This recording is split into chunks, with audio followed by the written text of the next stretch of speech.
4, la fréquence utile. Parlons-en, le magazine qui vous écoute. Notre préoccupation, votre quotidien. En parler avec vous, c'est notre devoir.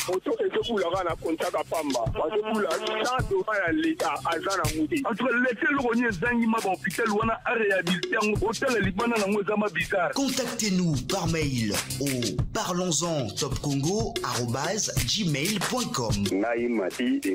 Congo Central na Louose. Pour Nangai Brett, et je vous appelle depuis le Brésil. Les gens de Sévan. Ma décision où la police est au large basé. Et ça va décision mon il y a bien, il faut bâtir en action, puis il faut pas ça suivre. Au cours de la pharmacie, go égalité, plafond égalité, et puis chaleur mieux sur la moye, naïe mon pharmacie à tout. Parlons-en du lundi au vendredi de 9h30 à 11h30 avec Thierry Kamboundi, Roger Kalala et Marcel Kitambala.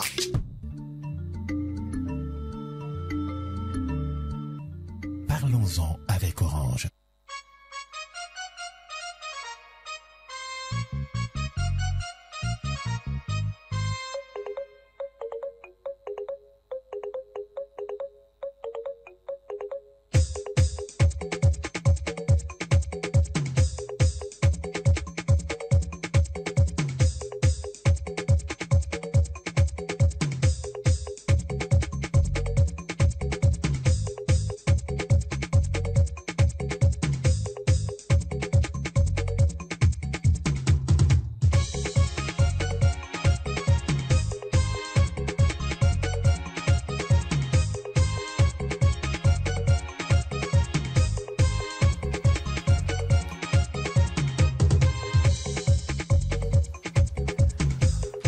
Mbote Badeko Balandi à Top Congo FM boye malamu na manaka. Parlons-en ya mokolo ya lelo tozali jeudi le 30 mars 2023 lelo tokolobela mpako. Et oui Badeko Balandi na lobaka ya ngombala na mbala biso bana mboka tozalaka à raison très exigeant vis-à-vis à bakonzi na biso. To vota kibino, bobongisa mboka, botonga banzela, bo améliorer social, biloko kitatalo, makambo bele. Tous les jours, mikolonioso, to bengaka la média, mikolonioso, to lobaka mikolonioso, to exprimera ba attente na biso vis-à-vis na bango, parce que to lingi ba bongisa mboka na biso. Parce que to lingi banzela ya sika, to lingi banzelo ezali ebonga. Tolingi mboka eza na image mosusu. Tolingi ba service ya l'État bazala mieux équipé. Tolingi nyonso esalama malamu koleka ndenge ezali ko salama lelo. Kasi tosengeli koyeba ete po ete mboka na biso ekoma lokola ba mboka oyo tolulaka na télévision na ba réseaux sociaux bozo tala ba mboka misu kitoko. Tozo rêvé ko kenero vanda kuna, tozo rêvé ko tina libota kuna, etc. Esengeli to yebate, po ete mboka na biso ekoma bongo, to sengeli biso, ba citoyen congolais, ko remplir pe ba devoir na biso. Na mboka moto nyonso azaka na ba droit, mais aussi ba devoir. Parmi ba devoir tozali na yango, ezali ko futa mpako. Parce que po ba longo la fulu, po ba tonga nzela, po ba bongisa banzela, po ba pesa mai, po ba pesa courant esengeli, o pesa l'État makoki ya kosala yango. Et makoki l'État kosala yango, ko pesa yango à travers ko futa mpako, ko futa ba taxe, ko futa impôt. Na yebi ete na mboka na biso tozana mosika en termes ya culture, ya bo futi mpako. Kasi ezali obligation. Lelo tozolobe la démocratie na lobi aboye mikolo nyonso tozalaka a raison exigeant vis-à-vis ya bakonzi na biso. Mais yo pe mitala, yo mwana mboka, yo congolais, ofutaka mpako. Opesaka l'État oyo asengeli na yango po ete lobi o exige nzela ya sika. Po ete lobi o exige ke mboka eza bopeto. Po ete lobi o exige ke sécurité zala. Po ete lobi o exige ke ozala na mai na courant. Nyonso wana tokolobela yango lelo. Tozana esengo ya koyamba awa na studio Dr Losakweno madame Mami Sangani azali directrice ya coordination études et contentieux na direction générale des recettes de Kinshasa. Maman Mami mbote na yo. Mbote de Thierry Kambundi. Voilà, alors na yo torlobela mpako toyoki bino bozo ganga mingi mikolo yo. Oh, futa mpako, futa mpako, futa impôt foncier, futa impôt sur les revenus locatifs. Na bato baza na bandako, na ba locataire baza concerné na émission ya lelo. Tolanda malamu bandeko balandi.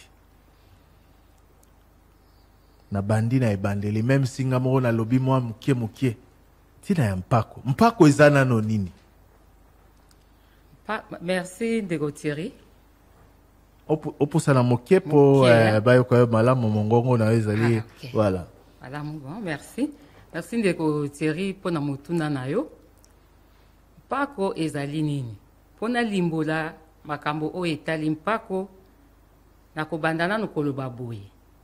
Ke mpako pona kongolo yango po ngandenge na ye awa na ye pona zali mosali ya direction générale des recettes ya Kinshasa oyo na mibeko ya ville ya Kinshasa ezali mosala oyo bapesi DGRK po akongola misolo ya mpako na bataxe ndenge outi koloba kasi mpako yango po to kongola ezali teke DGRK ata biso basali olamuki kaka na ntongo boye obandi kokongola te esalamaka bongo te pona kokongola mpako elandani donc eza engebene na mibeko ya mboka. Donc mpako ezali oyo tofutaka l'État. O tofutaka l'État.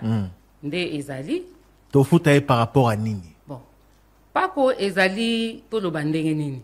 Ezali devoir civique o mutu nyonso esengeli atosa. Mutu nyonso esengeli atosa futa mpako. Mpako yango ezali mpako oyo eza na makambo ebele. Po omwende lokwa ndenge na yeboye. Na ye kolobela mingi mpako ya mabele o tokobenga impôt foncier. Na ye lisusu kolobela mpako oyo ya kofutela bandako pe na kolobela lisusu ba taxe po na ndenge tokomi le 31 mars eza lobi na kokota na yango. Me na lingi koloba boye. Soki ozali ndenge na lobi po na impôt oyo ya mabele. Soki ozali na ndako, ozali mukolo na yango ndenge tokoba na lopoto ozali propriétaire ndenge balobaka ya ba superficie oyo batongi na oyo batongi te esengeli opesa leta mbano na ye ofuta mpako pe mpako yango ezali te ke soki na lingi na koki kofuta te ezali lotomo comme to ba français ezali obligatoire esengeli na yo ofuta soko ozali mukolo lopango esengeli ofuta mpako ya mabele epindeka na uti koloba yenge bene na mibeko ndeko tokoloba code des impôts mibeko likonzi ya munene mpona makambo etali mpako elobi soki ozali mokolo lopango esengeli ofuta mpako balobi impôt foncier et impôt foncier yango ezali impôt oyo kofuta mbala moko na mbula toloba eza impôt annuel nde okofuta ozomona wana soko ozali mokolo lopango soki pe ozali bukolo lopango me lopango na yo otia bafuteli ba locataire esengeli na yo pe ofuta pako oyo ya bafuteli ya lopango me sika wana nde esengeli na limbola makasi po soki ozali otie ba locataire ndenge mibeko elobi nyonso nga nazoloba mama mami aza koinvente eloko te mibeko elobi boye pe na mikolo oyo kolanda na bambongwana oyo esalami na DGRK ndenge tokoloba lopoto ba réforme ministre Nabiso ya titel, ministre provincial ya finance, depuis le 14 octobre ya mbula uti koleka, pe kubanda na janvier o ya mbula oyo, pako o etali makambo ya kufutela bandako, esilaki kokita. Esilaki kokita, olie ezala 22% ndenge ezalaki, na mokola lelo tobengaka IRL. IRL ekomi na 12%. D'accord. Omoni okomi. Bon, nde yangwana. Ok déjà, okoti biso déjà musika. Na linga to tika na ba généralité. Yangwana na po bato ba comprendre. Oui. Mpako ezali devoir civique. Civique, oui. Oyo biso to sengi ko futa na l'état. Oui. Lelo to rolobela particulièrement mpako mibale, impôt foncier na impôt sur le revenu locatif. Obanaki déjà ko expliquer biso impôt foncier. Oui. Mais tozonga na on a définition en pako. C'est vrai que na lobby déjà que na bamboka nyonso citoyen Oui. asengeli kofuta l'état faut futa mpako Oui. oza na choix te l'état akotonga akobongisa akotelemisa mboka grâce notamment ya mpako tofutaka ezalaka bongo na mokili mobimba surtout na bamboka oyo tolulaka bandeko balandi batipe ya bampako ezali boni nalingi mpenza to se mettre na d'accord sur badéfinition ya baterme avant tokota na actualité. Merci ndeko Thierry Kambundi ata so nakendaki na mwa lombangu mais mpo na bao baza kolanda nga eloko ya motu ya nano eza nini ndenge olobi il faut bayeba mpako eza nini mpako ezali ndenge balobaka na français eza prélèvement obligatoire donc mbongo oyo l'état to lokwa ville ya Kinshasa boye esengeli ezwa mpo na likambo songolo paka nde bakobenga pako mais pako yango neti ana ville ya Kinshasa na ndenge baprovince okoloba bapesa biso pako ya mabele o tozobenga impôt foncier bapesa biso pako etali makambo ya kofutela ndako toza pe susu na pako etali makambo ya mituka impôt sur le véhicule tobengaka mingi vignette toza na baimpôt na misato oyo biso na DGRK tokambaka oza komona nde basorte ya baimpôt mais DGRK besaka mpe na baimpôt te esengeli mpe na bakisa taxe mpe ezali kaka na DGRK mpo bato mpe baza ya babosenga ya badokima misusu oyo esengeli mpe wafuta bataxe yango wana eza prélèvement obligatoire mais ndenge pena na yeli na ye kobeta sete mpona baimpôt oyo tozobenga impôt foncier donc mpako ya mabele na mpako etali makambo ya kofutela mpo yango nde échéance eza lobi mais loko ya motuya naza kosengela soki ozali assujetti esengeli oyeba mpako wana oza kofuta yango mpo na nini okofuta yango na ngonga nini epuis oyeba ndenge nini oza kofuta yango wapi donc eza bamituna ya minene oyo mutu nyonso oyo aza assujetti soki tokobenga bongo asengeli ayeba nazaka na lupango na nga na mokolo nango naza na balocataire na mutuka na nga esengeli bayeba ke bakofuta bampako wana epuis mpako yango baza kofuta eza te ke soki nalingi to nalingi te eza obligatoire eza loto olinga te esengeli ofuta yango eza bongo voilà salela biso kasi différence entre impôt na taxe elobamaka mingi mama elobamaka mingi impôt na taxe différence bokesini ezali nini bokeseni entre impôt na taxe ezali boye ndenge nauti koloba impôt ezali obligatoire eza lotomo olinga te esengeli ofuta impôt soki oza na lopango oza locataire oza mituka esengeli ofuta kasi taxe ezali boye taxe ezali soki olobi oza na bosenga moko boye ya document ya l'état toloba un document administratif nde esengeli ofuta taxe lokwa naza na bosenga ndenge nafungola peut-être pharmacie nanga ou bien boutique naza na besoin autorisation songolo pakala ntango l'état kopesa nga autorisation wana esengeli nga na futa wana nde taxe omoni esika taxe na impôt ekesani taxe eza obligatoire te mais impôt eza obligatoire mais balobelaka mpe contrepartie ezaka nini oyo toyokaka impôt contrepartie eza te fo futa kaka kotuna te basali nini kotuna te asalinga nini mais na taxe contrepartie ezali ezalaka bongo na taxe contrepartie ezali mpo komona ye na autre koloba par exemple nakofungola pharmacie ntango nafuti par exemple mbongo ata toloba ata par exemple basa 50 000 francs mbongo nyonso ekozala mais l'état akopesa nga autorisation donc document o wana nde contrepartie mpona asala misala oyo nga nalingi kosala mais impôt ezali obligatoire ata awa te tina bamboka mosusu ezalaka bongo mais ntango oyo ozofuta impôt yango nalobaki motuna ya monene ezali mpona ntango ozofuta yango esengeli ofuta obligatoire mais ozofuta mpo na nini ozofuta mpo impôt etombolaka kita ya ekolo ndenge lokwa toza na ville ya Kinshasa boye soki ofuti mpo na compte ya baimpôt mpo na compte ya ville province Kinshasa ozosunga mpo misala esalema na kati ya ville ya Kinshasa lokola kotonga babalabala kobongisa balopitalo kosala makambo ya ndenge na ndenge a partir ya misolo oyo boza kofuta na ntango esengeli mpe na biloko boza nango oza locataire oza nini oza propriétaire biloko nyonso ntango oyo ozofuta nde ezosala ke ville ya Kinshasa ezwa misolo tongo kokoloba exécutif provincial ya Kinshasa ezwa misolo mpo na politique na bango mpo baza exécutif oyo bazala bamoyen baressource soki bana bamoyen te bakosala misala oyo biso toza kozela te esalama na ville ya Kinshasa lokola tolongola bafulu tobongisa balabala do makambo nyonso wana totia lotiliki ndenge éclairage public na okoloba po makambo nyonso wana esalema esengeli na biso kofuta mpako oyo ezali obligatoire. Voilà. Vivez la meilleure expérience Internet avec la 4G+ d'Orange, numéro 1 en couverture et qualité réseau. Voilà, tozolobela mpako lelo, est-ce que kino afutaka mpako impôt foncier, impôt sur le revenu locatif, moi na kisasa est-ce que futaka yango o kritika bakambi ya kisasa, mais est-ce que futaka osakitaka na devoir na yo na ba obligation na yo en tant que citoyen ya ville ya Kinshasa, citoyen ya Congo. Alors, siko tokoti na impôt foncier. Hein? Lokola toyoki impôt eza nini, différence impôt na taxe eza nini, contrepartie tote toyoki ba explication na yo madame Mami Sangani. Tokota na impôt foncier eza nini et concerné banani?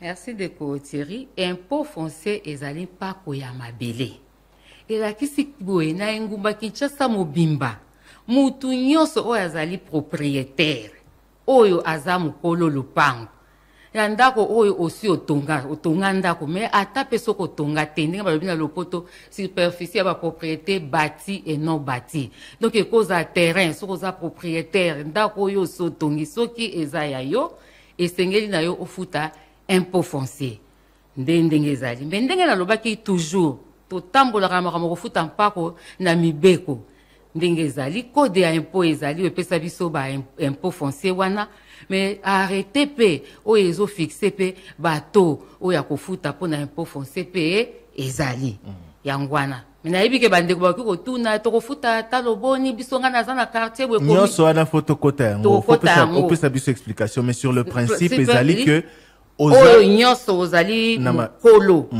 mabele ata otonga te na oyo osi otonga oza ndako no ovandaka ozali assujetti ne ko benga, donc sengeli na yo ofuta mpako donc c'est obligatoire sengeli ofuta la précision a donné ezali que impôt foncier bato ba assujetti na yango, donc bato basengeli kofuta yango na l'état ezali bao baza na mabele précision mibale ezala otonga te. Donc eza na soma mabele na ngamo boye na mpasa to wapi na bomba yango na na zuma kokia otonga te ofufutela ngo mpako aleta sengeli ofutela ngo mpako sengeli ofutela ngo mpako na ofuta yango ndenge nini pako po ofuta yango mpako wana impôt foncier impôt foncier no kofuta ndenge na zoloba moni Kinshasa eza munene toza na 24 communes. Et puis les sous mpako yango ya mabele eza na ba ndenge tokoloba ya mutu, donc individu ne to ba nani na lopoto personne physique eza pe les sous na ba personne morale ndenge bato bamesa ko ba Kinshasa ba compagnie ezali bongo. Donc ndenge eza bongo DGRKP aza na ba service na ye na 24 communes, donc toza na ba direction ya munene ya impôt o eza na ville na boulevard du 30 juin wana yango eza ko s'occuper na ba personne morane na bilo kwa ba compagnie. Mais ba direction pe musu ezali direction de recettes ya Gombe ezali direction de recettes ya Limité ainsi de suite Ngalema non Ngalema, donc Kinshasa mobimba toza na ba direction toza pe na ba centre ya ba impôt kuna nde soko ozali assujetti oza personne physique okei na ba service ya DGRK o eza na commune na yo okei kuna po kende ko souscrire déclaration po ko futa boete okeka ko futi esengeli oza document oyo zui po ofuta esengeli oza document wana et puis okende ko futa mbongo na yo na banque.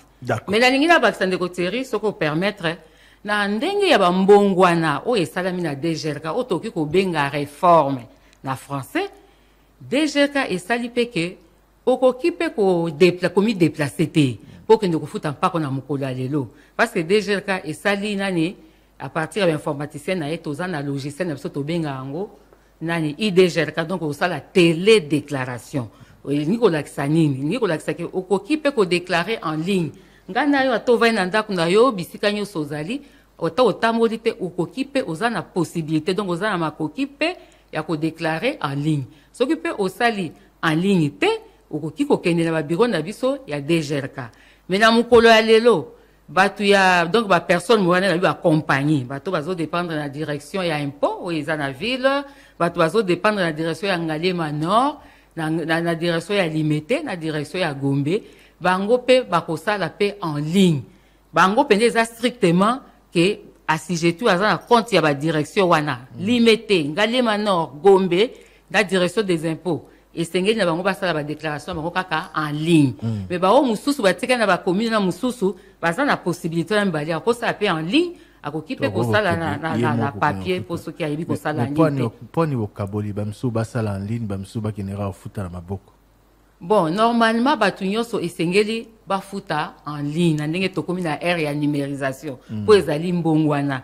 Mais au moins eloko uta ko lobaler yo bandaki wana eza eloko ya mutuya, eza problème ya culture fiscale, pe les sous na bakisi incivisme fiscal. Batu balingi ko futa mpako te, na ne koti na kati na bango te. Baza na kilo moko boye baza ya mikakatano po na ko futa. Yango moni ti batu ya personne morale bata ba compagnie ndenge na ko balinga balobaka na ba cité.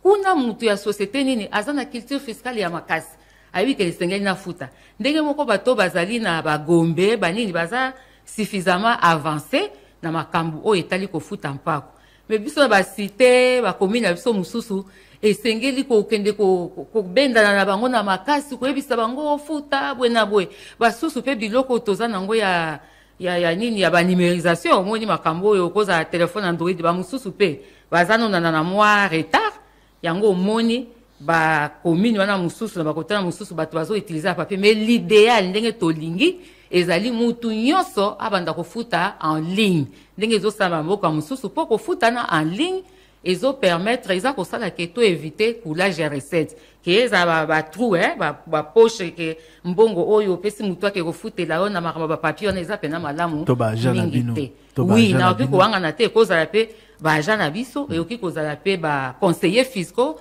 batu ndenge na ndenge bayokani basali mama ele ya mabe mbongo yo lekota na libenga ya leta e komi koleka na mwa mabulu pembeni biso tozobenga lopoto coulage des recettes. Donc bon, il faut qu'on ait caisse à l'État, mais oui, na trésor urbain et na ba système ya ba déclaration ba papier wana. Est-ce que bana ki ça ba futa ka impôt foncier pe impôt sur le revenu locatif to mona yango mais conséquences za nini?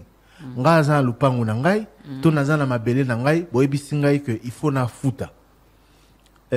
So na futite bosanga nini? Boboto langa lupangu boya bokanyi neti to mona bino boye bo sceller entreprise botie ba kad ba kumba ba nini bosanga nini conséquences za nini bon conséquences poto lo ba logiquement tozo tea oui tozo tea likambo ya mpako ezaka nanu kotea kolakisa bato tina ya mpako mais sanction pe ezali et puis mutu pe bato nyonso na mokili babangaka sanction et puis même dans les pays développés on a des fraudeurs bazala kaka oui même ba personnalité minene tozo comme Ramazo les États-Unis concerné entreprise ancien président de la République ou afuta pas côté ou afuta donc c'est souvent comme ça na ba domaine belé ba personnalité belé au fraude fiscale au abomba kimbo donc voilà risque ezanini soki ngai pona mabele na ngai pona lopango na ngai na futi mpako ya l'état T na dejerka. Eza boye, merci de retirer. Ici, quand on a payé aux arana pas si mingi, ça pour la personne physique donc ba individu. Aux a lupango na yo au futite, wana payande ezalaka na moi kokoso mingi. Parce que pour la personne morale bango moni ba na système ba na ba compte na banque. To bloquer ba compte na ngo to sali à via tiers détenteur. Kuna problème ezalité. Mais normalement pour la personne physique ndenge ezali ba boutique ba biloko to sala mingi c'est l'âge. To ye to sele mais à vrai dire lupango penza la mutu boendenge tozanga na tozanga lupango ke baye basele lupango ezara penza pasi mingi au mona pe bandeko bayimaka l'état sombelanga lupango ni or l'état azali l'état la loi est dure mais c'est la loi mibeko eza mibeko sengele telemela mutu nyonso mais babosa na pete bandeko ata pe so ozali personne physique ozala lupango na yo loba pe ozala compte na banque mais soki pe ozala compte na banque toza kolanda makambo po foncier o lupango ezana kombo na yo certificat d'enregistrement ezana kombo na yo compte non na banque pe ozana mwa mbongo na yo pe ezali na kombo na yo eza pe mabete tokoki l'état pe azana makoki ya kozwa pe mbongo na yo o ezali na compte na yo pona ndenge yo ofuti impoté mais sengeli bandeko bayeba nini tolobaka futa impôt ozomona ngo lokwa maseki toyebi ke na mko lelo ne toza ba conflit mingi o eza na monde bien na République démocratique même na Kinshasa awa ezaka toujours autour ya mapango soko futaka impôt na yo ofutaka impôt na yo ezali pe likambo koki kobikisa yo na tango le musubo oswanela lupango nini bakoki komona ke tala papa oyo afutaka impôt na ye yende mukolo lupango yo soko futaka te okoki kopretendre ke oza lupango eza lupango no na ndenge nini ofuta pe impôt wana ya mabele kolakisa ke naza mukolo nango ekosunga yo pe na tango ya likambo po ezali pe preuve ezali oyo eloko kolakisa donc eza ndakisa na yo oyo okipe komonisa kuna ba service ya l'État lobi talanga na futaka impôt nanga naza na incivisme fiscal te lupango eza yanga mais so ka adverse na yo bato yo zo swana na bango kuna elaksi ke ba futaka impôt te omoni ke bango bakokwea na mbeba yango ne sengeli ko futa mais so oza mbongo na compte l'État pe et pekisa mitazo mbongo na compte na yo ata oza individu oza propriétaire à parcelle. Voilà, bandeko impôt foncier, impôt sur les revenus locatifs na kisasa to futaka yango campagne ezali en cours. Échéance d'ailleurs comme Manasuka lobby soko futite a au s'exposer dans la sanction tolobeli impôt de manière générale ba taxe tolobeli surtout impôt foncier et tikali impôt sur les revenus locatifs pour mingi na kisasa ba locataire hein ba kolo ba mampango to akolo ba terre baza mingi te mais mingi ba locataire bango pe baza concerné et on en reparle tout à l'heure. C'est à Olage Bazui. Ça va décision moro ya bien, faut bâtir en action, puis il faut pas ça suivi. Okuta pharmacie, go égalité, plafond égalité, et puis chaleur mieux sur moi, naie mon pharmacie gado. Parlons-en du lundi au vendredi de 9h30 avec Thierry Kombundi, Roger Kalala et Marcel Kitambala.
Voilà, deuxième partie était Niami Balé à Manaka. Parlons-en, il y a Mokolo Alelo. Est-ce que Banaki Sasa, Bafutaka impôt foncier, paie impôt sur les revenus locatifs.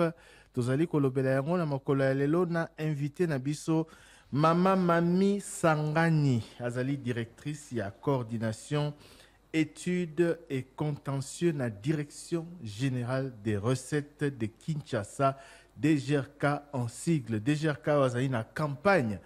Il y a campagne toloba pona kosenga bato bafuta mpako sensibilisation te bato bafuta ba impôt wana mibale parce que échéance ezali kokoma à terme lobby to bandaki na ebandeli koloba tina nini kofuta mpako pona kotonga mboka pour la repesa na ba konzi na biso oh tozara très exigeant vis-à-vis na bango a raison parce que to pona bango po ba bongisa mboka mais to sengeli ko pesa bango les moyens de leur politique et ça passe par de notre part biso population bo futi mpako eza nini to lobby impôt taxe to pesi différence lelo tozolo bela impôt foncier pe impôt sur les revenus locatifs mama mami ebisi biso impôt foncier za nini yo zai na lopango na yo si otonga to ozoro tonga yo zai na mabele na yo oza assujetti na impôt wan donc osengeli kofuta yango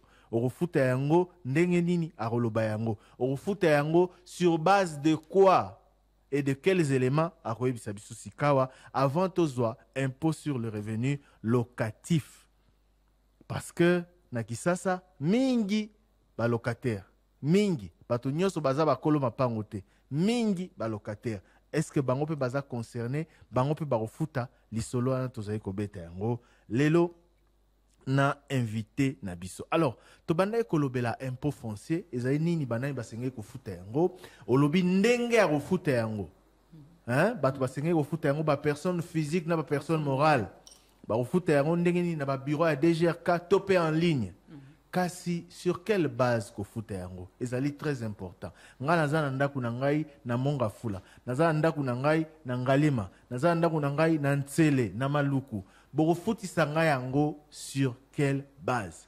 Ndeko azoyoka ayoki ke échéance ekomi ya suka lobi afuti na noté. Tolobi pe ba conséquences ko futi te, ba sanctions éventuelles. Na ofuta yango sur base de quoi? Merci de retirer. Okufuta yango sur base de quoi? Ezali okufuta yango kolanda nde na lobaki na arrêté. Monienge commune nani Kinshasa eza munene toza na 24 communes. Donc comme bako ba français eza au cas par cas parce que toza na baran. Toza na baran première ati na 4e rang. Mais comme na kena kati ya commune moko ezali ba muso bafuta muke bazofuta ebele. Eza déjà kate meza ndenge arrêté et lobby. Mais ndenge nga na ye awa ndenge baran eza ebele ba commune ebele na oki ko banda ko loba te quartier boni te eloko nazo senga na ba baza ko landa ngai arrêté ezali eza publié pe na journal officiel. Donc ezali mutu nyonso akotala naza na bandalunga na quartier nini naza na rang nini esengeli na futa pe to nini eza na kati arrêté ndenge nazali bon eza radio mais soki ezalaki télévision naza kolakisa arrêté oyo eza publié na journal officiel. Radio toza pe na YouTube. Toza pe na YouTube. Omo kwa oyo ozoleka en direct na YouTube. Yo lobaka na yo ngala la kisa comme ça Dani Zayo na Patrick Mongongo. Ba benda ezali ba bengi yango arrêté du ministère provincial numéro 007 bar Cap bar Minprov finance économie bar 2022 du 30 mars 2022 modifiant et complétant arrêté par référence to épargner bino na yango fixant les taux de l'impôt sur la superficie des propriétés foncières bâties et non bâties de la ville de Kinshasa. Ah, très important. Très important. Donc, et là, qui que tu refoutes pas qu'on a eu un impôt foncier en fonction, il y a dimension, il y a ndakunayo, tout ya mabele na yo. Oui. Parce que lobby superficie des propriétés foncières bâties et non bâties de la ville de Kinshasa. Ozala mabele na yo, oui.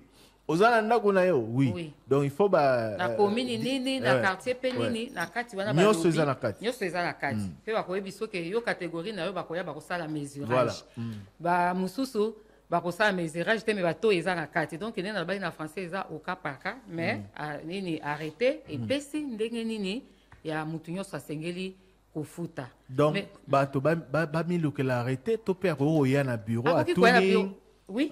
Batuni ndako na yo za dimension nini au 20 sur 25. Bon, eza wapi na quartier na commune baobi par rapport na yango. Est-ce qu'il y a pas un service comme ça aux autres? Non, na uta koloba que DGRK eza na 24 communes. Toza na ba direction de recettes, toza pe na ba centre na biso des impôts. Na politique ya ville, toza na politique ya proximité, c'est-à-dire dans les services ya DGRK ya nini administration fiscale et que pembeni ya ba CGT. Na commune nyonso toza na ba centre na biso. Soko oza na souci, oza na likambo oyo oza koyeba malamu te, pousa na pembeni ya service ya DGRK oyo eza na commune na yo, ba agent na biso bazali donc le personnel est là, bazali ba koyebi so nini okosala ba kolakisa yo pe mukanda okondima bindimela te.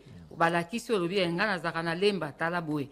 Yo loko eza complexe commercial to ko mesurer loko personne morale. Donc eza ba catégorie mutu na mutu koyeba esika nini to na ye ezali akofuta montant boye ba mesurer to ba ko mesurer te nyonso eza na kati ya buku oyo outi ko lakisa eloko yango wana sikoyo olobi bobandaki fin échéance donc suka lobi bon échéance na ndenge penza ya mibeko na lobanda ndenge edi na biso ya le 31 décembre 2021 elobi po makambo nyonso tozotola kaka na kati ya mibeko parce que okoki ko lever impôt ata taxe kaka boye te ezaka sur base de la loi il faut kaka texte eza et dit na biso même la ville de Kinshasa le 31 décembre 2021 et lobby pour l'andani pe na code ya impôt donc au ndenge utaka na niveau central et lobby que impôt foncier dans impôt sur le revenu locatif mondelo nango bafuta rango suka le 1er février de chaque année 1er février mais kolanda na ndenge bandeko bazali kolela na ndenge makambo ezakili kili kolanda na ba incivisme fiscal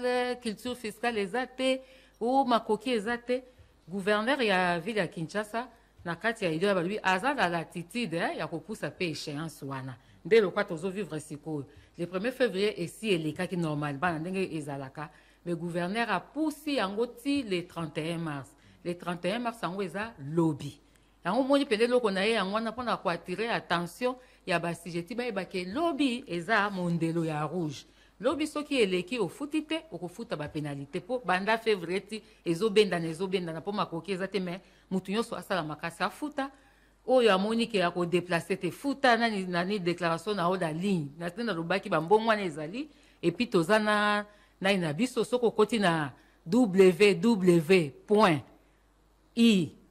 donc e-dgrk.com donc na bandeli www.dgrk.com okoti okodeklare mpe aligne kofuta impo kosala impo na deja ekomi na pete nyonso kolela lisu te ke onga naza rete funa ke nakuba mbango futa esengeli na mutu nyonso afuta mais mpo na impo oyo si le revenu locatif ndeko Thierry wana tokota yango sikoyo tosisa na impo foncier ofuti okozela lisu te na lombango ofuti mpo limite eza lobby esengeli na kofuta impo foncier donc batata lopango bamama lopango bakolo mapango bakolo mabele oui bino nde bozali concerné soki ofuti te na date ya échéance ofuta na bapénalité kobosana te ke le sol et le sous-sol appartiennent à l'état bamisusu babotola bango bandako babotola bango mabele parce que afutaka mpako te accumula baniongo na makambo ebele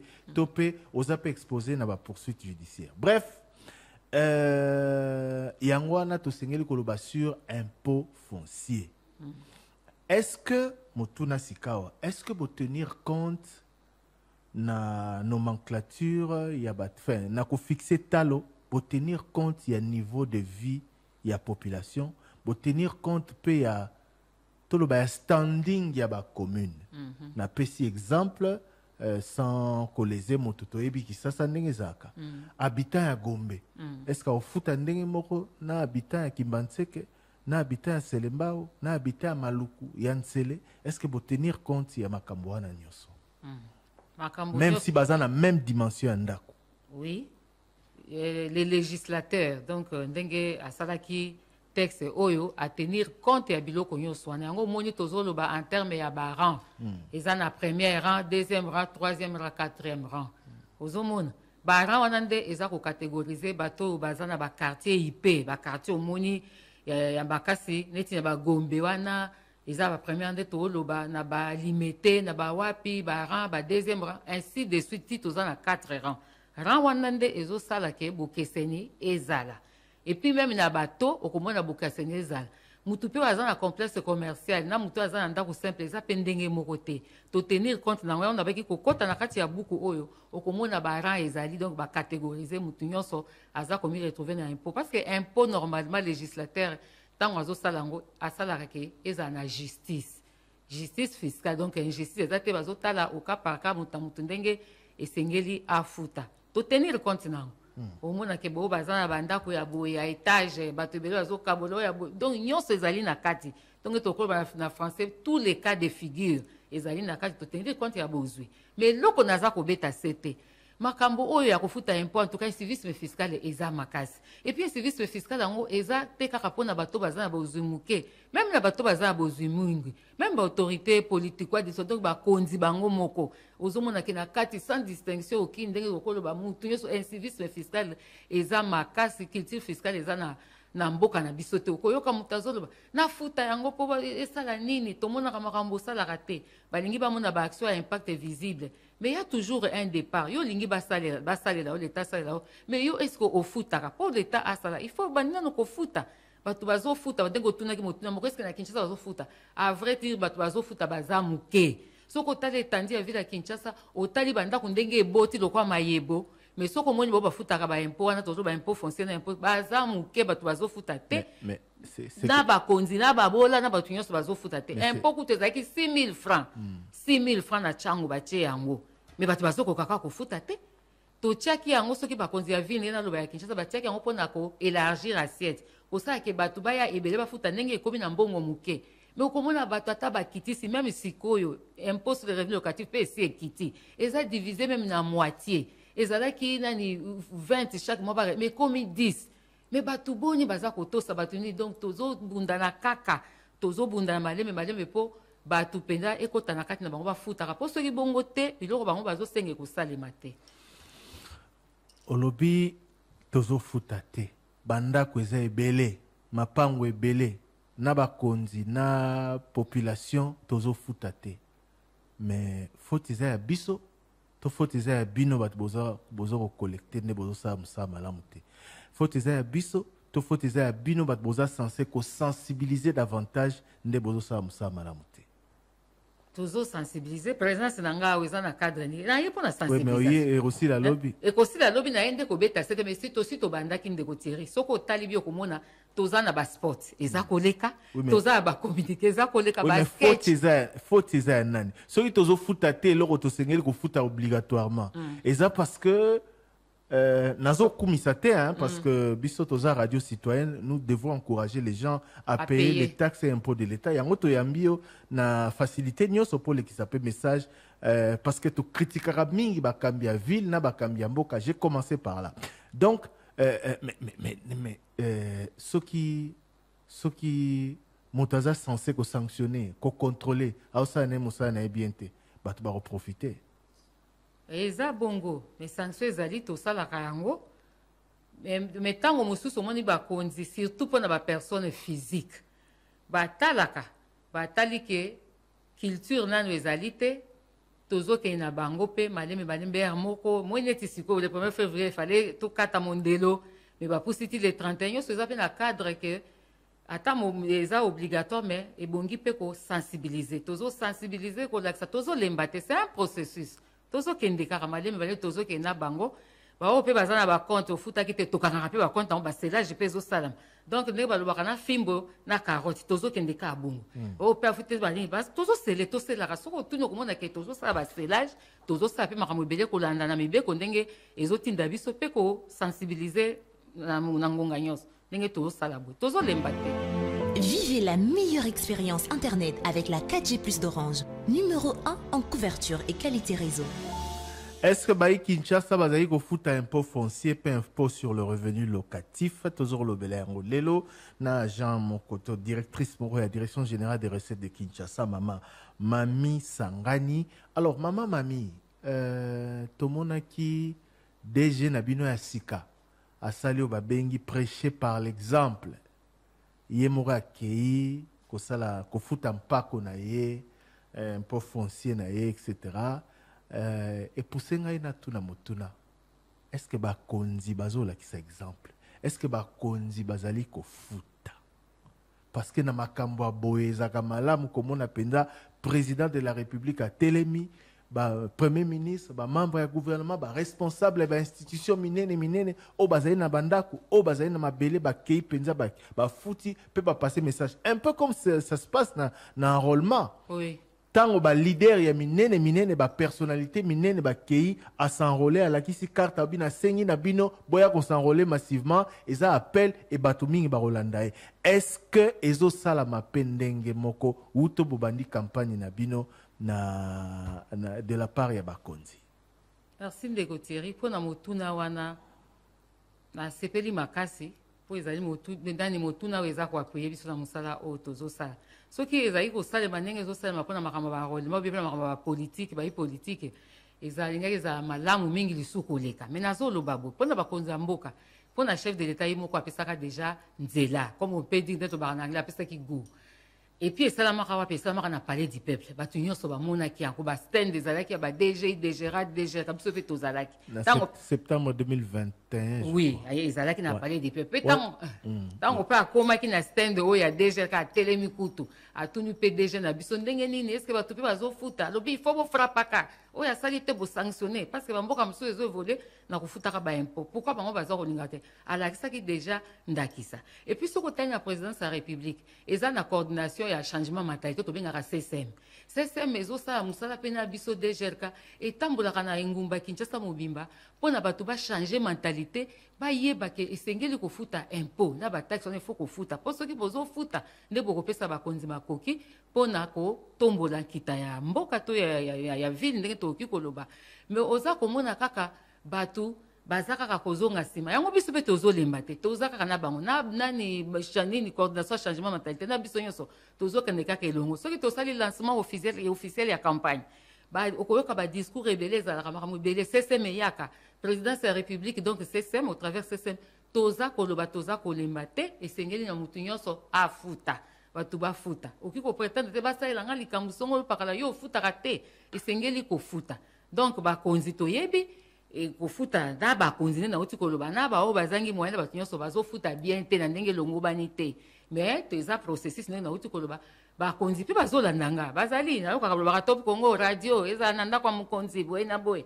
mpo balanda bazolanda ndenge nazoleka boye bazolanda eza déjà mpe sensibilisation seke bakofuta esengeli bafuta nga nabetisi te lisusu mpo na bango ndeka bosali mpo na enrôlement bolakisa mpe ndakisa mpo na kofuta mpako ya leta parce que likambo ya mpako au-delà ya campagne au DGRK azosala eza culture penza foto mikotisa biso banso na baye bazali kokamba parce que bato bazali kokamba mingi bamimona na bango baintouchable baosanga nini afuti te bo nana oke déranger premier ministre nana oke déranger président nana oke déranger ministre boye aza ndako na ye basoda ebele banani baagent DGRK so baye bakobengana bango mpe bake or bino moko bozo koteya na micro donc il ne suffit pas de prêcher il ne suffit pas de parler montrer cela par un exemple. Namona déjà par le passé, responsable politique, Yaminene Basala Yango, si vous le faites aujourd'hui, et vous amalam, et Kosunga, et au lac sa population, bango basalipe,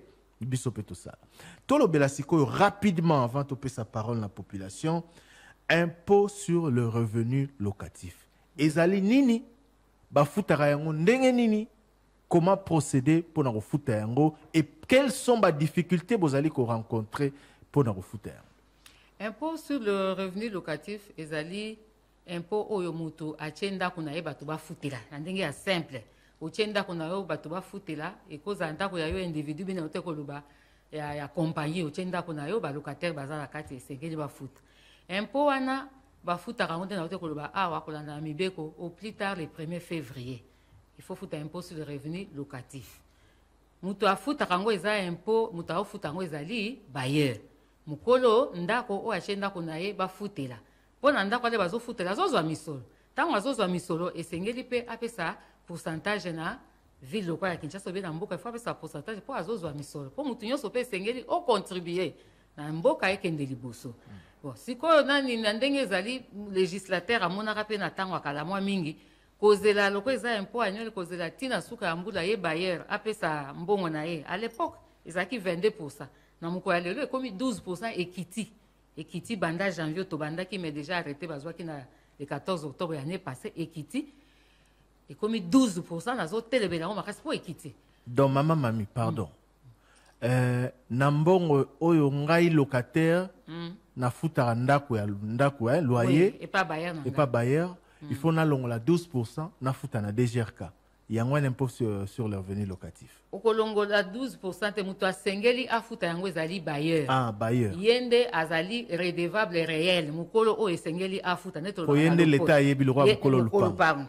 Mais si ko yo locataire ozo futela bako benga yo redevable légal. O l'état lisusu alobi. O lena zela misolo nanga no ngana ngo besoin sa misala tina suka mbula. Le ko yo futa loyer chaque mois ou chaque trimestre ou chaque semestre ou année munini. Na yebisi yo locataire yo na tio redevable légal devant mibeko yonde okobanda kozola ngai pourcentage mais le quoi eza 12%. Yo nani locataire okopesa 10% chaque mois. 2% etika na 12% on na to ya lelo bailleur nde akopesa ngo le 1er février. Donc chaque mois yo locataire oza kacha ndako ya bailleur na yo leur ofuti nani loyer na yo 10% au longoli déjà et puis esengeli au plus tard les 10 à chaque mois soko so ofuti au longo la 10% wana au fouti na trésor ebe au fouti dans na caisse ya ville et kota misolo. Oyebi nazo sa calcul tant tozo beta li solo yo Rien qu'avec ces deux impôts-là, ce qui pensa mobilisation, sensibilisation, recouvrement à malamu ezali, ce qui pensa pe volonté à malamu ya ofuta yango ezali, vila Kinshasa ezana posa mbongo mbongo mususu te. Na mituni so ba locataire Kinshasa ba futa impôt sur le revenu locatif. Na mituni so ki ba kolo mapangu na ba kolo ba terrain ba futa impôt foncier. Pour ce qui pensa to banaye ko futa malamu. Et bino pe banaye ko choquer pensa ba to malamu. Ce qui gouvernement provincial alingara les là-haut non na sali 6 mois 8 mois ba pesa biso bon à rétrocession te moi tout ça misal les até tout ça bloqué tout ça bref il y a un problème là, il y a un problème, c'est dit bon en termes de potentialité ça est belé mais vous avez capté à côté. Bon, potentialité les ali to ki ko mi voiler face biso so tam na Kinshasa tozo mona ndenge banda ko ezali ba locataire ba appartement ba ni tozo mona pena ndenge penda boom immobilier ezali eza secret tozo mona problème ezali ya mentalité soko moniti na présidence de la République basali coordination mobimaka apona ba changer mentalité ya bato. C'est l'homme qui est au centre de tout mutunde azara na centre makambo nyonso. Mutu soki azoko kana nuko mi ko interroger ko changer mentalité te nini yango ko bonga. Mais bitumba ngo ezali bitumba nous battons pour que ezala malamu. Tozo lemba pete toza komi battre. Toza kaka ne ba la français toza ko peaufiner ba stratégie. Tozo tala ke tosala ki bwetoke na bango boenani tomoni ke ote ba muso ezaki raison. To waneza mingi mo etoni te na ba société immobilière na bazaka ka o biso boye to bitumbe zalaki.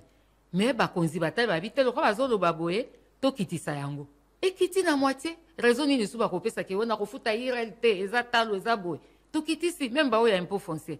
Baso tala ba catégorie ovandaka soki wapi ozana mpasa ozali basa kotala nyonso ndavandi na nani ngomba kikusa o nini mutu na niveau na ye baza kosala ke afuta o esengeli po ye pe a contribuer ireli yango ne kiti yo locataire okozwaka à 10% o retenir pasi nini ezali wana okotambola pe so na pete nyonso ata en ligne osali o futi o déclarer pe o futi ngana zomona eloko te en tout cas turo penda soki ke batu baza kofuta te na ebite so na kolobani pour que kita ekiti ba faciliter pe modèle ya kofuta eloko nini ezangi tozo bunda contrainte ezate contrainte ezali si pour na ba compagnie toza na pena pour koso mingi te parce que ba personne morale c'est facile pour na impôt ndenge même bato baza na gombe limité ngale manor hein ba kote ba ma campagne kuna ba pini kuna problème ezate mais zande les communes dans le reste ya population ya biso ba musoza ba commune na misusu tozo bunda na kaka yango to yisi bango to kitisi contrainte ezali contrainte ezali ndenge ezabo oya kofuta te lobi nde to benga na français ligne rouge mondelo ya motane lobi le 31 esili bosa esili siko lobi le 31 bosa nini oya kofuta te so ekofuta ofuta ba pénalité impôt sur les revenus locatifs oya ofuta ba pénalité et puis ba pénalité na nini ba accroissement pe ezalaka ezate ke loko ezaki bo ni ba accroissement pe ezali ba musubi ba pénalité na ba musubi ba futaka pona ba kaya ba récidive yo basi ba yebisa mi oyo kakate ozongela kaka donc oza mutu makasi kana yo pe pona ndenge oza récidive eza pe na montant oyo oyo mbali boso osali mbeba eza pe na talo oyo kofuta ainsi de suite eza ba kape belé pona ba pénalité wana ozomona mususu a déclaré ba yebi ke déclaration eza pe paiement mais a déclaré mais azofuta ta azu déclaration mais azofuta te ngio laksani ozomona nyonso na ba pedini ya retard ya paiement ya nini ba pénalité ya assiette ya oyo ya kofuti na retard nyonso to kosalela législateur apesi biso makoki tokosalela yango tokozela sote lobi nde suka eloko pe na beti sete yango motuna na tuni namonaka soki bolancer campagne ya vignette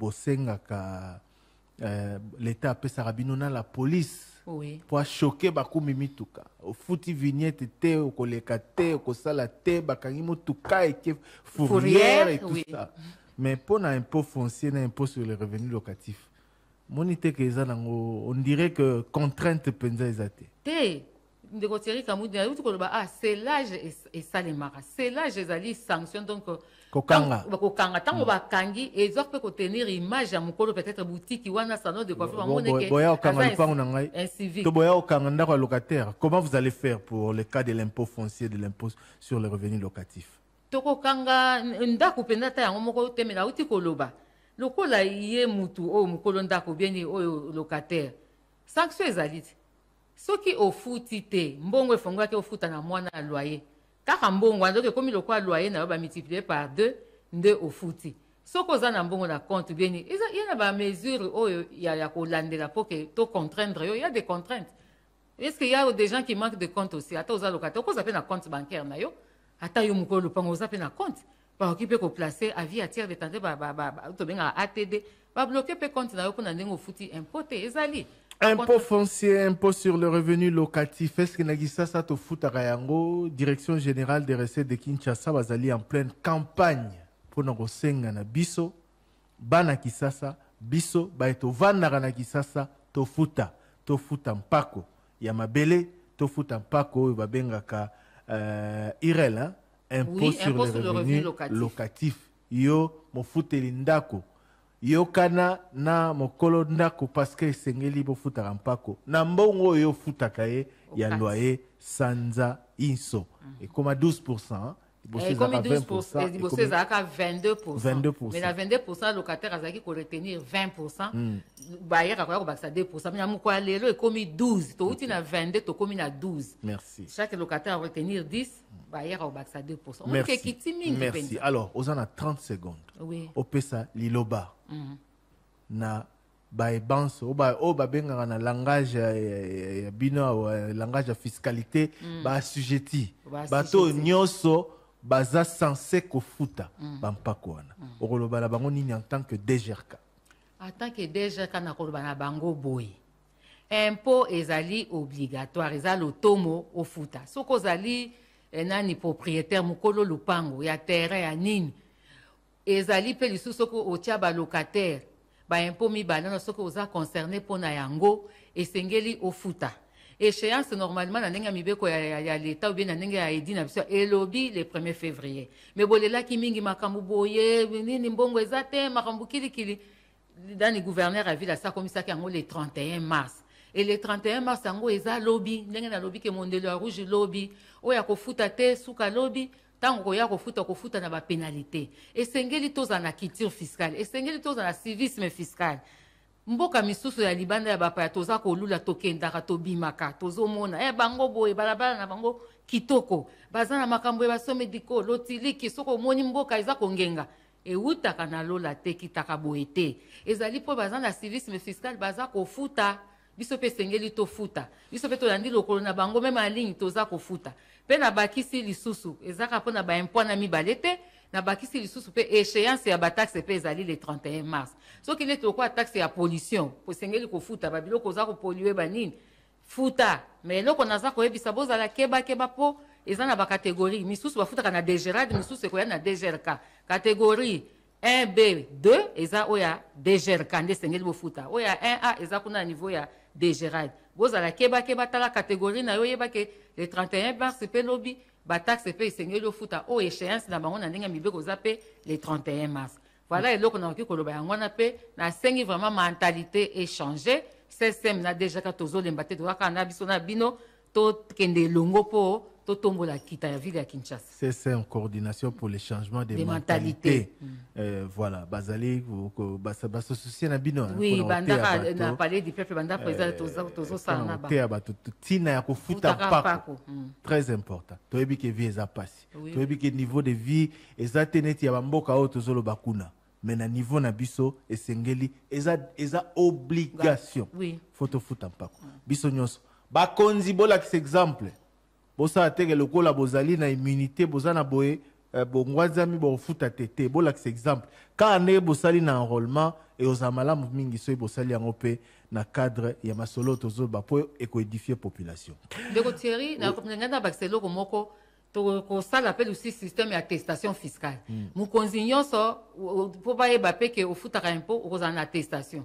Oza candidat ou bien ata soki kuneza nte mais esengeli ba yeba pe ke oza ka ordre na fisc. Eza pe madame. Bo publiera bango pe. Bo publiera pe to bino bo publiera bango. To publiera bango ba mona pe ke doivent à l'état. Boy. Pour ça bo banga bango ben oui.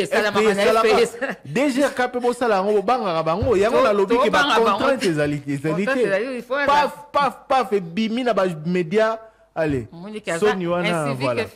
085 000 44 40 089 44 44 471 ba numéro na biso pour intervenir en direct pe ko réagir na lisolo yo ya bo futi mpako impôt foncier pe impôt sur le revenu locatif. Allô, bonjour. Vivez la meilleure expérience Internet avec la 4G Plus d'Orange. Numéro 1 en couverture et qualité réseau. Allô, bonjour. Oui, allô, Bonjour, Ndekolo Bamama Kassi, s'il vous plaît. Mbote Nabino. Mbote, papa. Kombo Nangai, Ndeko Mampuya Don de Dieu. Oui. Nabengi Bino depuis Kimbanteke. Ndeko Mampuya Don de Dieu, Zaka faible, hein, s'il vous plaît. Na lobi boy. Na sepeli makasi na émission bozosala parce que olobi eloko moko eza très important, eza réflexion moko nasalaka alati eke na partageaka yango même na compte Facebook na ngai ntango makambo ya baenrôlement na identification baélecteur ebandaki bato bazalaki kaka koloba ke non s'enrôler c'est un devoir civique, mais j'avais fait une petite réflexion pour dire que s'enrôler c'est un devoir civique, mais payer l'impôt, mais c'est comme si on fait semblant. Alors où est l'erreur? Na meke ko la réflexion na monaka ba neti ba s'intéressa na ngoma mingi, mais j'avais beaucoup pensé sur ça. Alors na ngana rappeler ka keloko moko que ko futa impôt est un devoir constitutionnel, parce que l'article 65 de notre constitution dit ceci: tout Congolais est tenu de remplir loyalement ses obligations vis-à-vis de l'État. Il a en outre le devoir de s'acquitter de ses impôts et taxes. Donc, c'est-à-dire, c'est un devoir constitutionnel. Ce n'est pas quelque chose créé qui vient de l'hasard. Donc, ils ont conscience que et puis, c'est l'État qui a le monopole de la contrainte légitime. Donc, l'État qui n'est pas contraint de ça sera une très bonne chose pour la nation congolaise. Je pense que je vais me limiter par là. Merci Mingi Ndeko Dieudonné pour la intervention. D'ailleurs, tu repères ça, article Mingi à Constitution, où il y a renvoyé na caractère obligatoire et en pas quoi tout s'engagé au foot. 089 44 44 471 085 000 44 40. Allô? Allô, bonjour. Bonjour. C'est le ministre d'abord, à partir de la commune de Tozo Kayo. D'abord, on a sepelé une émission, on a sepelé une invité, bravo. Les invités à trouver le Souka, lobby, que tu coûtes le la bambo qui est donné. Et ça, cause de l'impôt, ils sont négligés. Tout ça,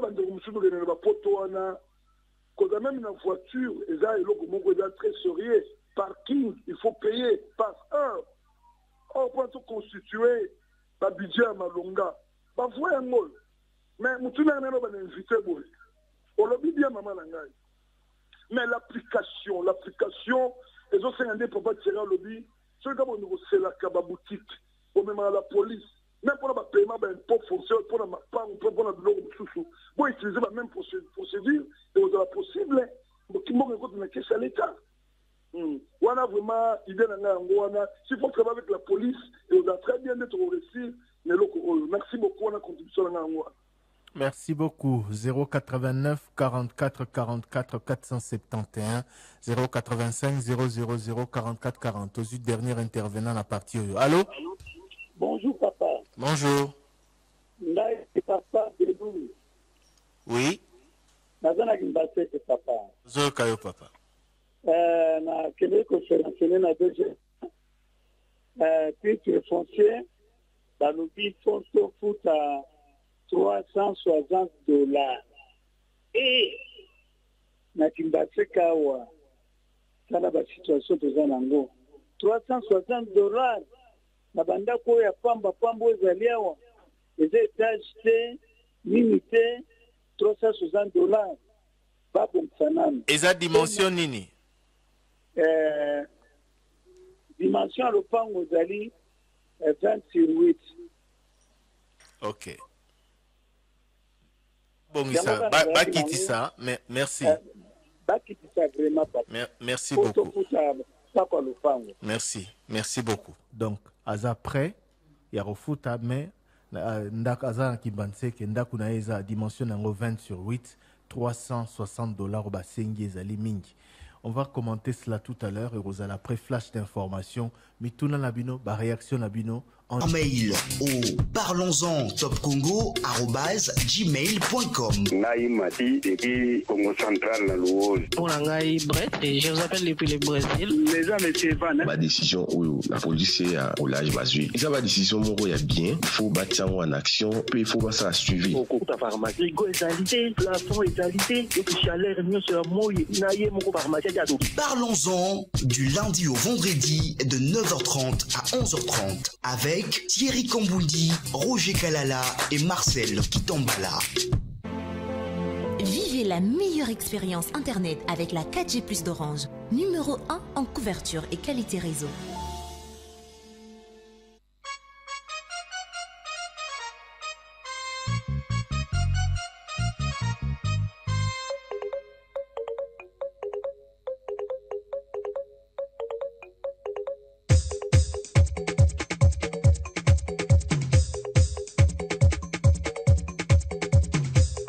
Dernière partie, Eteni Asuka Manaka, parlons-en, Yamokola, Lelo, Tozolo, la direction, impôt foncier, impôt sur le revenu locatif, au DGRK, Direction Générale des Recettes de Kinshasa, Zaiko Senga Batoba, Futa, Poeteto Bongisa, capitale Nabiso Kinshasa.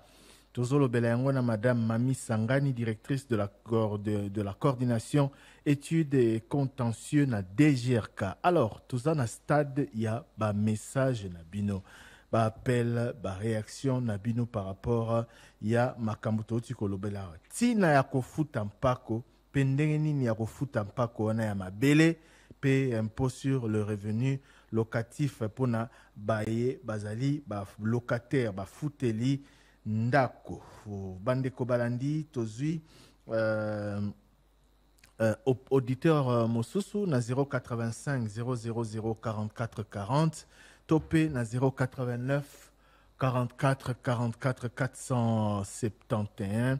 Bobo Sanate Boroy Rotine de la Biso Peba message Nabino na 089 44 44 470. Allô?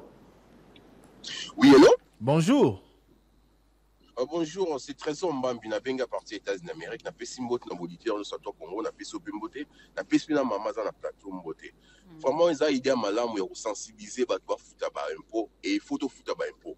Yango esala ke ville na biso ça développer mais ezelo moko boy bande ko na biso o bazo o kamba déjà ka faut comprendre que il faut appeler ça ba confiance moni biso na ville to vandara to futa ba impôt mais er tozo ko futa ba impôt ezala ba liste ya ba impôt tozo futa ni nango o e ko saela mais mabe to monde na pas na biso to ko futa impôt mais après et comme nango ba mbongo ya osema makamususu.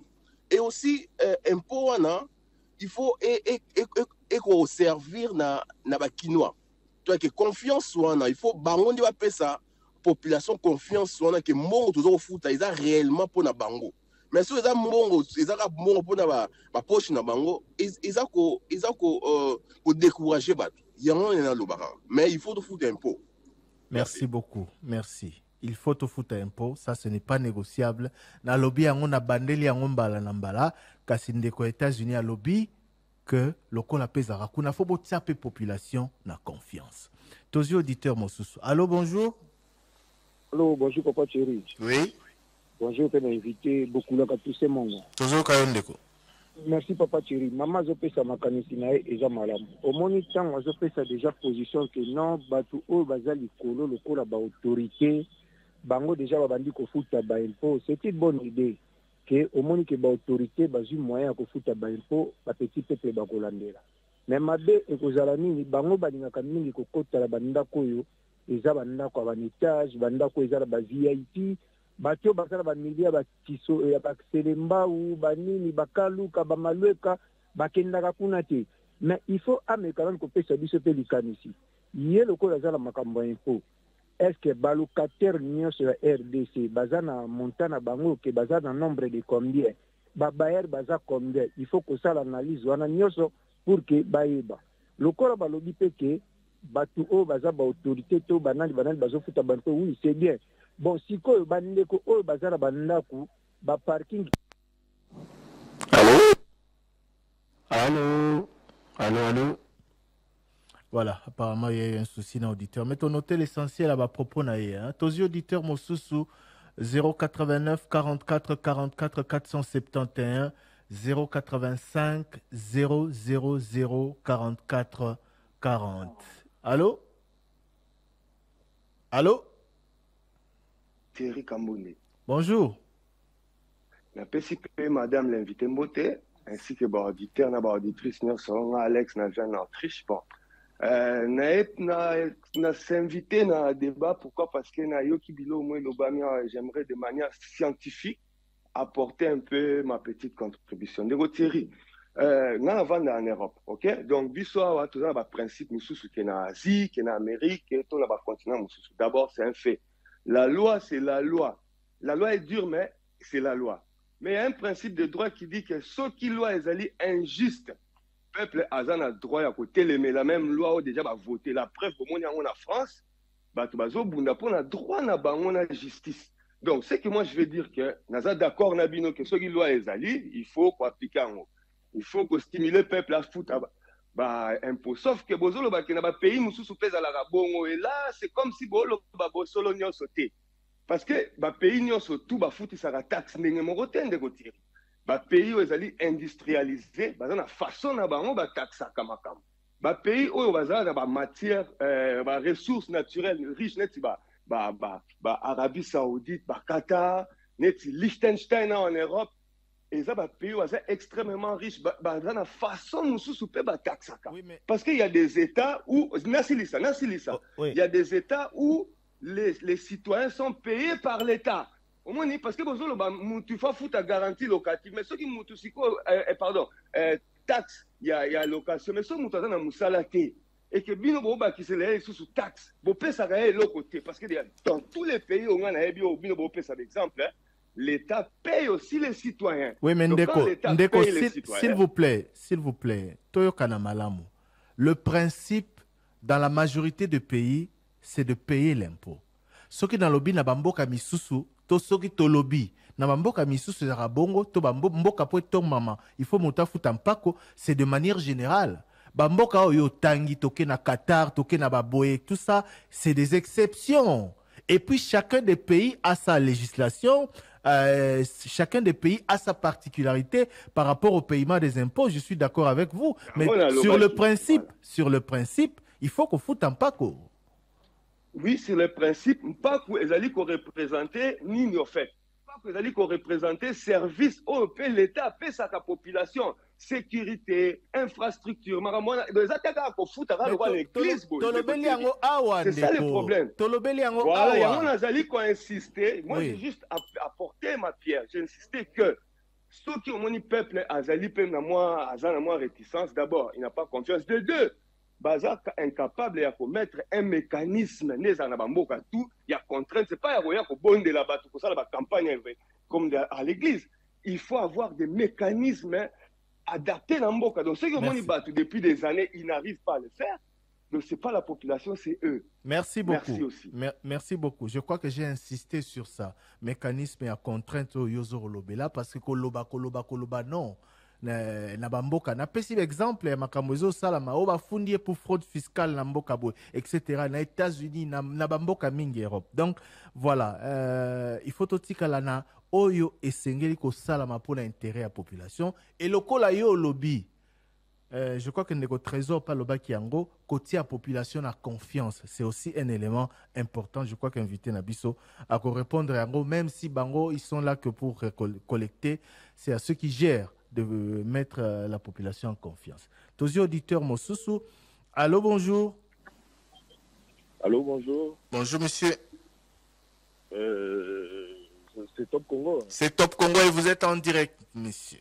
Oui, moi j'appelle, je préfère garder mon anonymat. Oui. Je suis un praticien de la fiscalité. Oui. Et je connais bien ce secteur de la fiscalité à Kinshasa. Je vois la directrice Mami Kangani faire, elle a fait un très bon exposé. Mais moi, le problème, je parlerai au niveau où le peuple n'est pas en confiance.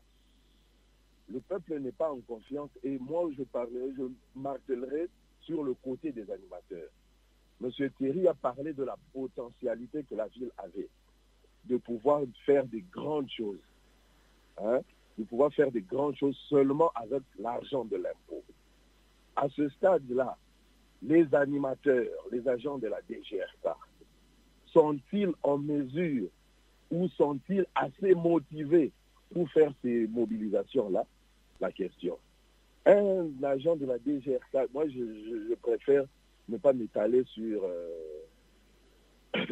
les expositions où je voudrais donner les salaires des gens. Si un agent touche 399 000 francs, quel résultat attendez-vous de lui? Ne va-t-il pas créer un portefeuille dans sa poche au détriment de la ville où la ville peut se faire ses millions?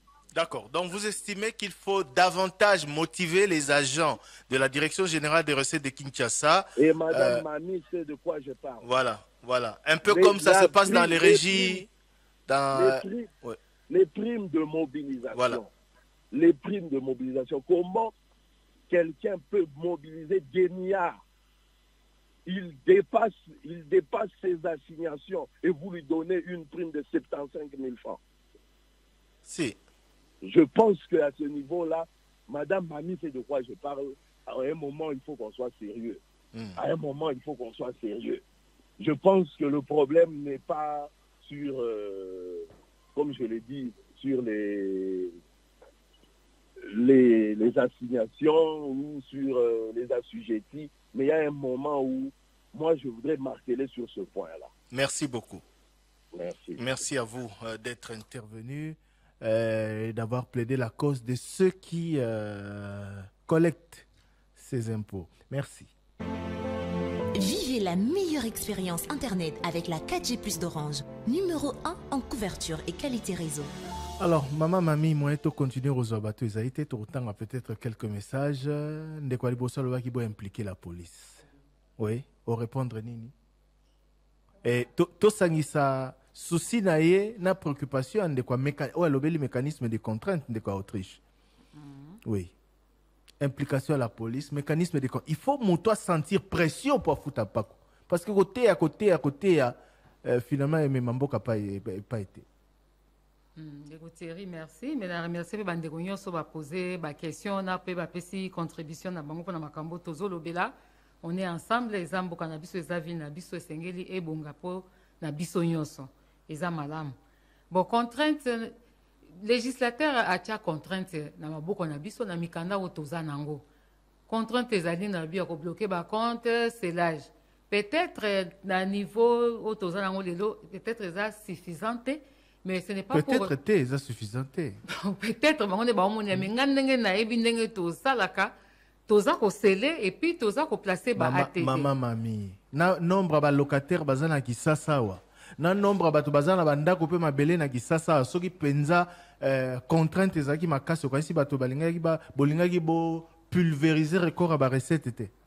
Oui, d'accord, mais le problème est là qui peut nous dire que ndenge ni akosele pe ndako bato moi bato bavana to za cité baye basele na kolala wapi donc c'est compliqué, mais je crois que démarche pe ezali vers d'accord na koyeba qu'est-ce que nous pouvons faire. $360 na Kimbanseke pour ndako à 20 sur 8 ndeko lobi eza ebele mingi. En tout cas papa tanga na yo ki onga moko na kamwe $360 na Kimbanseke d'abord na moni ki akendeki komi renseigner na place malamu te parce que Kimbanseke ndenge eza wana commune mobimba ya Kimbanseke ndenge na baki toza na baran eza na 4e rang 4e rang de rang suka o eza ba lifoot eza muke wana kombe te na lobaki ana kopesa penda ba tote kote musu eza ba 10 ba 20 ça dépend ya nini mais Kimbanseke mobimba wana ezali 4e rang sauf les lois à boulevard Lumumba de ezali na 2e rang.